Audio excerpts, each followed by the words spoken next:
நீங்கள் பார்த்துக் கொண்டிருப்பது உங்கள் ஜெயம் டிவி.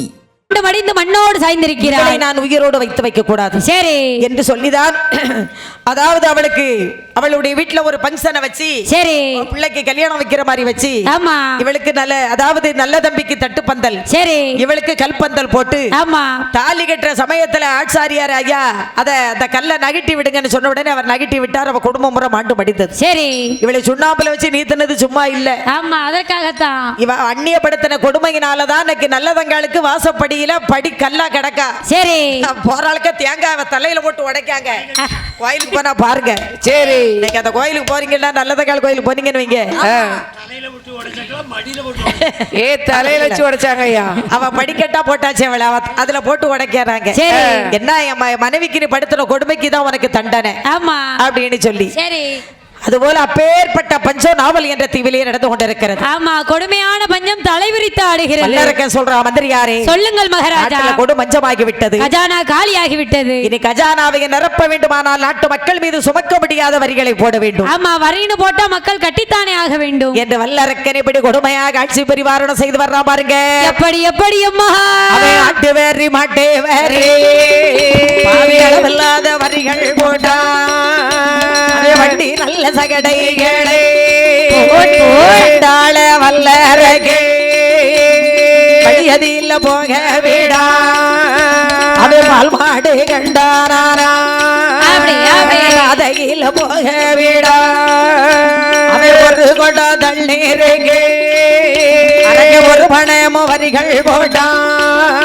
இப்படி கொடுமையாட்சி செய்து வராயே அவன் கொடுமையாட்சி செய்து வராயே முடி வல்லரகே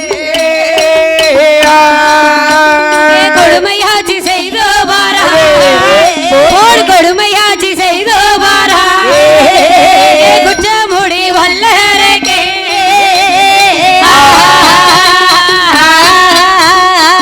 பிரம்மகன்னியால் பெற்ற பாலகன் பிரமராட்சச வல்லரக்கனாகப்பட்டவன் நாவல் என்ற தீவி கொடுமையாக ஆட்சி பரிவாரணம் செய்து வருகிறார். சரி ஆட்டுவரி மாட்டுவரி பாவி அளவில்லாத வரிகள் போட்டா வல்லரக்கன். ஆமா வண்டி ஜகடைகளே வழியதிலே போக விடான். பால் மாடு கண்டானால் பாவி அரக்கன் பாதையில போக விடான். ஒரு குடம் தண்ணீருக்கு ஒரு பணமும் வரிகள் போட்டானாம் வல்லரக்கன். இப்படி எல்லா வரிகள் போட்டால் மக்களால தாழ முடியுமா? முடியாதம்மா முடியாது. மந்திரியாரே சொல்லுங்கள் மகாராஜா. நாட்டு மக்கள் மட்டும் எனக்கு வரிகள் கட்டக்கூடாது. யாரெல்லாம் கட்ட வேண்டும் மகாராஜா? அவனை 56 தேசத்து சிற்றரசர்களின் காலடியிலே வந்து முடிகளற்றி வைத்து அடிபணிந்து வணங்க வேண்டும். சரி மந்திரியாரே மக்கள் என்ன டோப்பா முடியா வச்சிருக்காங்க உங்க கால்ல வந்து கலட்டி வைக்கிறதுக்கு அவங்க முடி எனக்கு தேவையில்லை. 56 தேசத்து அரசர்கள் எல்லாம் ஆமா எனக்கு கப்பம் கட்டுகிறார்களா இல்லை மறுக்கின்றார்களா என்று பார்த்து விட்டு வா. சரி நான் நடந்துதானே போக வேண்டி இருக்கிறேன். நாட்டு பட்சத்துல நல்ல குதிரை நகர்த்தாச்சு. ஒரே ஒரு நொண்டி குதிரை மட்டும் தான் எனக்கு. ஆமா அதுல எப்படியா போக முடியும்? நொண்டி குதிரை கால்ல கட்டைய வச்சு கட்டியா? கால்ல கட்டைய வச்சு கட்டியா? சரி ஏன்னா சந்தை கொண்டு போனா அது விலை போகல. நம்ம பாம்பு கோயில் சந்தையை கொண்டு போயா? அங்க கொண்டு போனோம். சரி ரெட்டையார்பட்டி சந்தை கொண்டு போனோம். நம்ம சிவந்திபுரம் தங்கம்மன் கோயில் கிட்ட கொண்டு போனீங்களா? அந்த சந்தை கொண்டு போயாச்சு. சரி எங்கேயுமே விலை போகல. விலை போகாம வீட்டுல கட்டி போட்டோம். அந்த குதிரை எப்படிமா விலை போகும்? அது குதிரை இல்ல குர்ற. அப்படியா? அந்த நொண்டி குதிரை ஏறிக்கொண்டு அரக்கனுடைய மந்திரியானவன் இங்கே வர்றான் பாருங்க. எங்கம்மா வருகிறாக? 56 தேசமெல்லாம் ஆண்டு வரும் அரசரிடம் 56 தேசமெல்லாம் ஆண்டு வரும் அரசரிடம்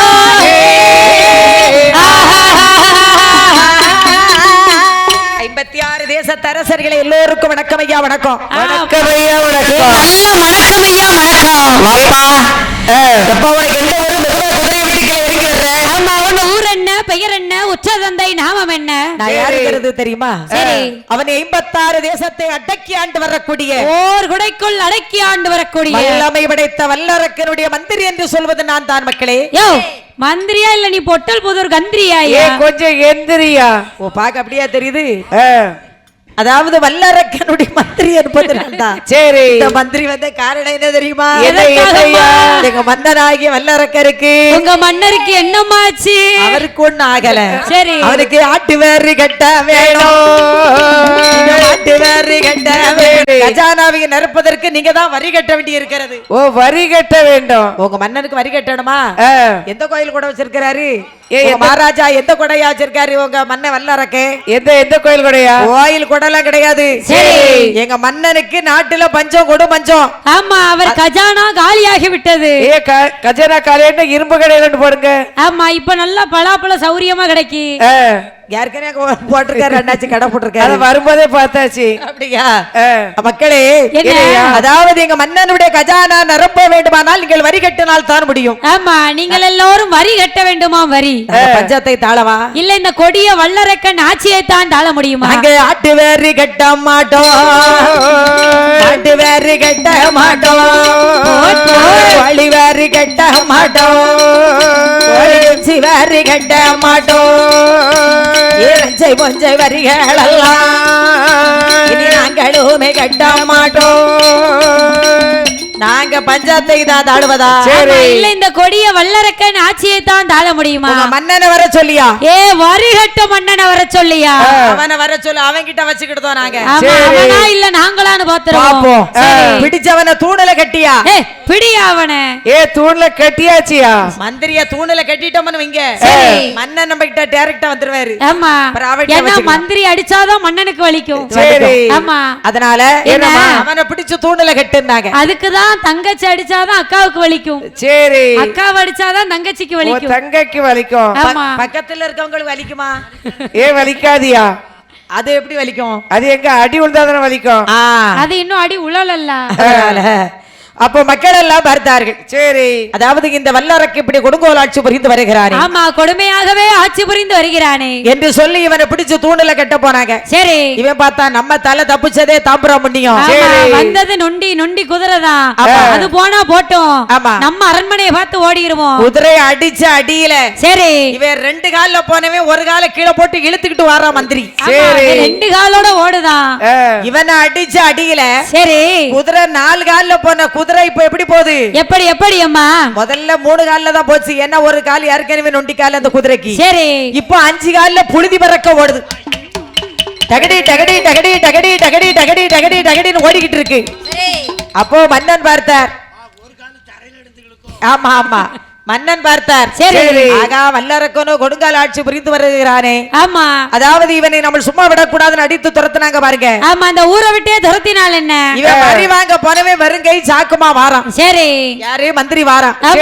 அப்போ மன்னன் எதிர்பார்த்து இருக்கிறாரு. சரி, அதாவது ஆகா என்ன என்ன வரி வாங்க போன வெறுங்கை சாக்குமா வாரான். ஆமா, போனவே மூட்டை மூட்டையா குர்ரையில வச்சு கொண்டாருவான்னு நினைச்சோமே. சுப்பையாபுரத்து அன்பண்ணே போறவ. ஆமா, அவர் பார்க்கல.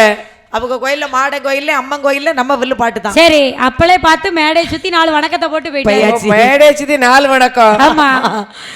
அப்போது மன்னன் சொல்லுகிறார். என்னம்மா சொல்லுகிறார்? என்னப்பா மந்திரியாரே? என்ன ஐயா?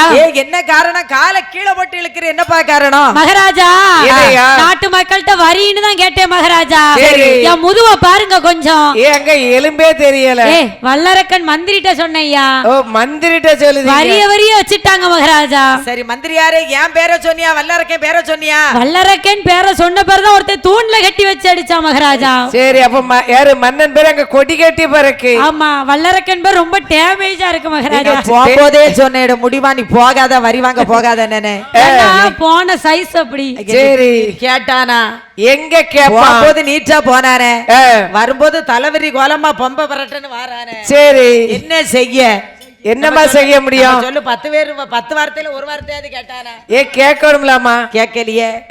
அப்போ மன்னன் பார்த்தார். ஆகா, என்ன மந்திரி என்னடா இப்படி வந்துகிட்டு இருக்கான்? சரி என்று மந்திரிய பார்த்த உடனே மன்னனுக்கு பாட்டு வந்துட்டு. சரி, காலை கீழே போட்டுல இழுத்துக்கிட்டு வரா மந்திரி. சரி அப்படின்னு சொல்லி மன்னன் பாட்டு படிக்காரு. எப்படி எப்படி அம்மா படிக்கிறார்? அதான் பட்டவனுக்கு புண்ணு, படாதவனுக்கு சந்தடம். புண்ணு இருக்க மனசே வேதனையில துடிப்பான். சரி, புண்ணு இல்லாதவன் என்ன சொல்லுவா? என்னவா சொல்லுவான்? காலையிலே கொஞ்சம் குறையாளுதானே எந்த கடனை காலையில குறையாளுதானப்பா அம்மா. அவன் உண்மையான வயிறு வலியில் அழுதாலுமே இவன் சும்மா போறவே போக மாட்டான். சரி. கடனை காலையிலே குறையாள வேண்டியதானப்பா. ஆமா. அது போல இது மனிதனுடைய இயல்பு. சரி. அது போல மன்னன் மந்திரிய பார்த்த உடனே பாட்டு படிக்காரு. எப்படி அம்மா படிக்கிறார்? வரி வாங்க போனியா 3 கும்பிடு போட்டு வாப்பா உட்காரு சரி என் மீது நினைச்சுக்கிடாதுன்னு சொல்லுவாருன்னு பார்த்தா சரி. இவர் புக்கு பாட்டு வந்துட்டு அவர் பாட்டு படிச்சு சிரிக்கிறார். ஏன்னா அவருக்கு பாட்டு எதுப்புலதான் இருக்கும். அவர் என்ன மாதிரி ஆ. தலைய பூ முடிச்சு தடம் பார்த்து நடை நடந்து மழையிலை போல வந்த பொன்னம்மா பொன்னம்மா வாசலுக்கு வாங்கி வந்தது நம்மா சொல்லம்மா தலைய பூ முடிச்சு தடம் பார்த்து நடை நடந்து மழையிலை போல வந்த பொன்னம்மா பொன்னம்மா வாசலுக்கு வாங்கி வந்தது நம்மா சொல்லம்மா தந்தான தந்தர தண்ணி தான தான நன்னி தான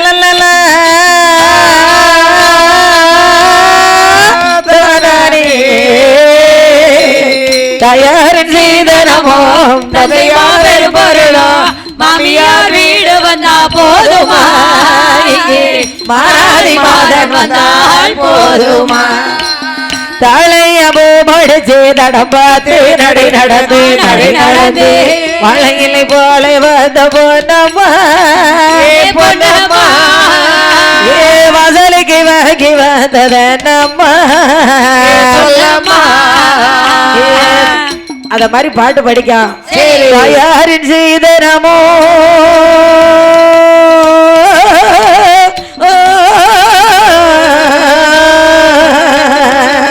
தயாரின் செய்தனமோ தந்தையா பெருமருளோ மாமியார் வீடு வந்தா போதுமா இங்கே மணாலி மாறன் வந்தால் போதுமா தலையபோ மடிச்சு தடம் பார்த்து நடை நடந்து மழையிலை போல வந்த பொன்னம்மா பொன்னம்மா வாசலுக்கு வாங்கி வந்தது நம்மா சொல்லம்மா மன்னன் மந்திரிய பார்த்து பாட்டு படிக்க. சரி. அதான் பெரியவர்கள் சொல்வார்கள் என்னம்மா சொல்வார்கள்? அன்பு எங்க குடியிருக்கிறதோ அங்க ஆண்டவன் குடியிருக்கிறான் என்று சொல்வார்கள். ஆமா. அந்த அன்பு எங்க இருக்கிறது? அன்பு இப்பதான் ஆட்டோல வந்து நம்மளை விட்டுட்டு போச்சு.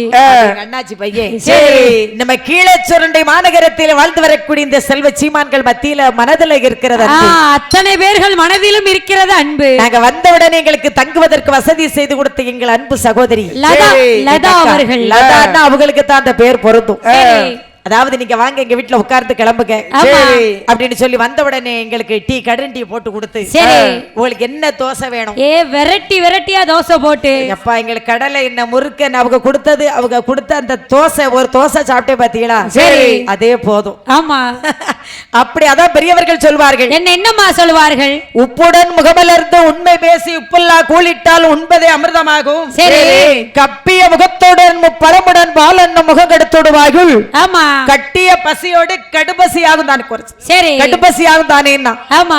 4 வகை சாம்பார் கூட்டு ரசத்தை வச்சுக்கிட்டு சரி. விருந்தாளு திடீர்னு வந்துட்டாரு சாப்பிடும் போது. ஆமா. அப்ப நம்ம என்ன சொல்லணும்? என்னம்மா வாங்க சொல்லணும்? வாங்க சாப்பிட்டுக்கிட்டு இருக்கோம், நீங்களும் உட்காருங்க. ஒரு வாய் சோறு சாப்பிட்டு போங்க. இருக்கிறத எல்லாரும் பக்கத்து சாப்பிடுவோம்னு சொல்லி எல்லாரும் சாப்பிடணும். சரி. என்ன யார் வீட்டுக்கு வந்தீங்க? எதுக்கு வந்தீங்க? நீங்க எங்க வீட்டுல சாப்பிட மாட்டீங்க. ஆமா. நீங்க எப்ப ஊருக்கு போவீங்க? பஸ் 4 மணிக்கே இருக்கு. சரி. 3 மணிக்கே போய் நின்னாதான் நிப்பா. ஆமா, இல்ல பஸ் நிக்காது. ஆமா. என்ன வந்தீங்களாங்க? சரி நம்ம கொஞ்சம் சாப்பிட்டு போயிருங்க. சரி. அப்படின்னு சொன்னா அந்த ஆளுக்கு வயிறு கூட கொஞ்சம் வயிறெல்லாம் எரிச்சு போயிரும். சரி. நம்ம வீட்டுல இல்ல. ஆமா. இல்ல சாப்பாடு சமையல் பண்ண லேட் ஆயிருச்சு. சரி. இப்ப தற்போதைக்கு பச்சை தண்ணிய கொடுத்து முதல்ல அந்த தண்ணிய சாப்பிடுங்கன்னு கொடுத்தாலே அந்த ஆளுக்கு பாலும் பழமும் பஞ்சாமிர்தம் சாப்பிட்ட மாதிரி வயிறு நிறைச்சிரும். அதான் அதற்கு தான் அந்த பழமொழிய சொன்னேன். சரி. ஆனா எங்க அக்கா வந்த உடனே தண்ணிய கொடுத்து, சரி, டீய கொடுத்து, நீங்க தங்குறதுக்கு வசதி கொடுத்து, ஆமா, ஒரு 20 தோசை சுட்டு சாப்பாடு தோசையை சுட்டு கொடுத்து. சரி. நாங்க 4 பேர் சாப்பிட்டோம் 20 தோசை. அதனால இந்த பாசத்தை நாங்க என்றைக்குமே மறக்க மாட்டேன். சொன்னேன் அக்கா, உங்களை மாதிரி எல்லாம் நான் செய்துக்கிட மாட்டேன். எங்க வீட்டுக்கு ஒரு நாளைக்கு வாங்க நீங்க. சரி. எங்க வீட்டுக்கு வந்துட்டு போங்க, எங்க வீட்டையும் வந்து பாருங்க நீங்க. ஆமா. நாங்க உங்க வீட்டுக்கு நான் ஆட்டோ பிடிச்சனால நாங்க 4 பேர் கண்டிப்பா உங்க வீட்டுக்கு வருவோம்னு சொல்லியிருக்கேன். நீங்க கண்டிப்பா எங்க வீட்டுக்கு வாங்க. சரி. கொடுக்கிறதா நிறையும் ஒரு பாசம் தானேன்னு சொன்னாங்க. சரி. அதாவது இப்பேற்பட்ட ஒரு அன்பை நாங்களும் எத்தனை ஊர்கள் வெள்ளுப்பாட போயிருக்கோம் இருக்கும். ஆமா. இத மாதிரி ஒரு பாசத்தை நாங்க எங்கேயும் பார்த்ததில்லை. எங்கேயுமே பார்த்ததில்லை. எனக்கு ரொம்ப மட்டில்லா மகிழ்ச்சியாக இருக்கிறது. சரி. நம்ம ஊர்ல எந்த கோயிலுக்கு விழுகு வந்தாலும் நேரம் நம்ம வீட்டுக்கு வந்துருங்க. ஆமா. தங்குறதுக்கு இடம் இல்ல நினைக்கிறிய. சரி. உங்களுக்கு நம்ம பாப்பாக்கா தங்கச்சி தானே, நீங்க பழைய பாப்பாக்கா தங்கச்சி தானே, வாங்க நம்ம வீட்டுல உட்காருங்க, தங்குறதுக்கு வசதி இருக்குன்னு சொல்லி எங்களுக்கு நல்ல ஆதரவு கொடுத்த எங்கள் அன்பு சகோதரி எங்க அக்கா லதா அவர்களும் அவங்க ஹஸ்பண்ட் எங்க அண்ணாச்சி, அதாவது யார் வந்தாலும் நம்மள யார் வந்தாலும் சாப்பாடு கொடுத்து அனுப்புறது. ஆமா, இல்லன்னு சொல்லாம அனுப்புறது. எதை எனக்கு சொல்றதுக்கு நேரம் பத்தல, இன்னும் பூஜைக்கு வேற நேரம் ஆகிட்டு இருக்கு. சரி. அப்பேற்பட்ட இந்த தங்க மனது அன்பு மனது உடைய மக்களை நல்லா நான் இப்படி பார்க்கணும், பேசணும்னா நான் ரொம்ப ரொம்ப தவம் செய்திருக்க வேண்டும். சரி. அவங்கள பார்ப்பதற்கே என் தாய் தகப்பனார் செய்த ஒரு நன்மைகள்னால இன்னைக்கு அவங்க இன்னைக்கு செய்துகிட்டு இருக்காங்க. அவங்க செய்யக்கூடிய தருமம் அவர்கள் பிள்ளைகளுக்கு எதிர்பார்த்து இருக்கும். சரி. நம்ம என்ன செய்யறோமோ அது நம்ம பிள்ளைகளுக்கு எதிர்பார்த்து இருக்கும். அதனால இந்த அன்புள்ள படைத்த மக்களை நாங்கள் இன்றைக்குமே நீங்க மறந்தாலும் நாங்க மறக்க மாட்டோம். நான் சொல்லுமுன்னே ஆரிப்போச்சு 10-30 வருஷம் நீங்க மறந்துட்டிய. சரி. நான் மறக்க மாட்டேன். ஆமா. நான் கீழே சுரண்டைய நம்ம ஒரு வில்லு வைக்கல. சரி.